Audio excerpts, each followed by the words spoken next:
আমার মৃত্যু কিংবা আপনার মৃত্যু, কারো মৃত্যুতেই, নেককার মৃত্যু কিংবা নাফরমান মৃত্যু, কারো মৃত্যুতেই সূর্য চন্দ্রের গতি থামে না। রাসূলুল্লাহ সাল্লাল্লাহু আলাইহি সাল্লাম বলছেন, হাদিসের মধ্যে আছে, নবীজির একজন সন্তান হযরত ইব্রাহিম রাদিয়াল্লাহু তাআলা আনহু, নবীজির সন্তান ইন্তেকাল করছিলেন। তো সেদিন চন্দ্রগ্রহণ লাগছে, চন্দ্রগ্রহণ হয়েছিল। তো সাহাবারা কেউ কেউ মন্তব্য বা কেউ কেউ বলছে নিশ্চয় নবীজির সন্তানের বিরহে চন্দ্রগ্রহণ লাগছে।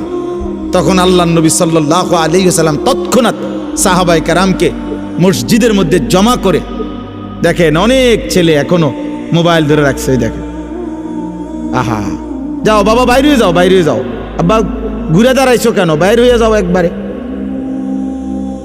বের হয়ে গেলেই হলো, অসুবিধা কি?